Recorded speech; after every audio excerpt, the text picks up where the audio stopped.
Bagaimana tipu daya setan kepada manusia sehingga manusia terjerumus dalam dosa syirik, yaitu setan menghiasi yang buruk terlihat indah dan sebaliknya yang baik terlihat buruk. Kalau nggak begitu jamaah sekalian, maka orang-orang tidak akan tertipu, tidak akan tersesat. Walaupun yang bisa disesatkan di sini hanyalah orang yang tidak memahami dengan baik ajaran Allah Subhanahu wa Ta'ala. Kalau kita belajar, kita paham ilmu agama, maka insya Allah kita nggak akan bisa ditipu oleh setan. Seringkali setan menipu manusia hanya dengan permainan kata-kata. Contoh, perbuatan dosa syirik, dosa yang sangat besar ini mereka namakan dengan nama yang sangat indah, sedekah bumi, sedekah laut. Padahal maksud mereka adalah memberi sesajen, bahkan menyembelih untuk persembahan kepada selain Allah. Dan Allah telah menegaskan, fasolli li rabbika wanhar, solatlah dan menyembelihlah hanya untuk Rabbmu. Berdoa kepada selain Allah termasuk dosa syirik. Kenapa? Karena doa itu adalah ibadah. Rasulullah SAW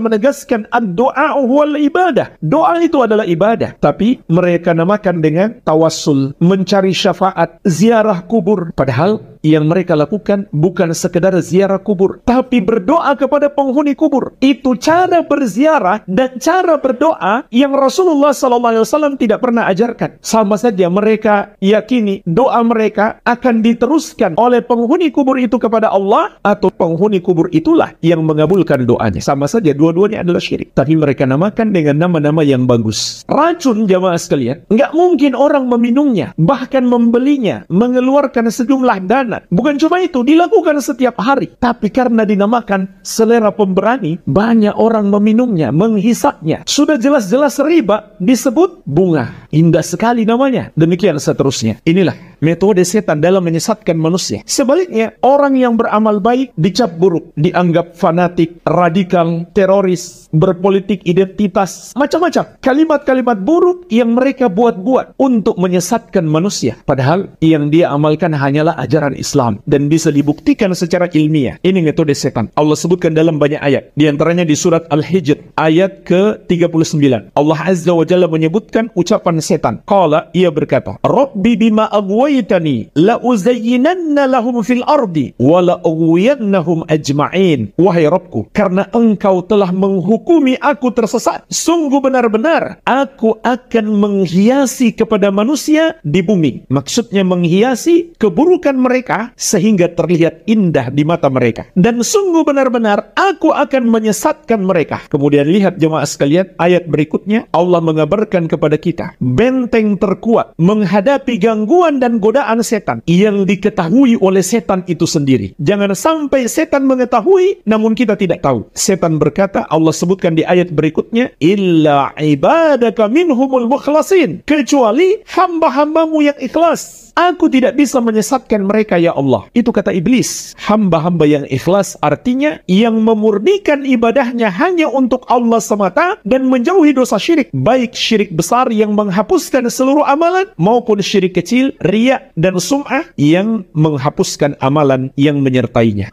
Inilah benteng terkuat dari gangguan dan godaan setan, yaitu tauhid. Di ayat yang lain, Allah sebutkan metode setan ini dalam surat An-Naml ayat ke-24 tentang ucapan hudhud, seekor burung, ketika melapor kepada Nabi Sulaiman. Lihat bagaimana seekor burung mengetahui tipu daya iblis. Jangan sampai kita tidak tahu. Allah Azza wa Jalla menyebutkan ucapan hudhud, wajadtuha wa qaumaha yasjuduna lisyamsi min dunillahi. Aku dapati Ratu Saba dan kaumnya bersujud kepada matahari, mereka menyembah kepada selain Allah. Wa zayyana lahumus syaitanu a'malahum fasaddahum 'anis sabil fahum la yahtadun. Dan setan telah menghiasi, memperindah amalan-amalan buruk mereka sehingga mereka melihatnya sebagai suatu kebaikan. Maka dengan itu setan menghalangi mereka dari jalan Allah sehingga mereka tidak mendapatkan hidayah. Amwal, pelopor bagian sunnah Asia Tenggara. Labbaik Allahumma labbaik, labbaik Allah.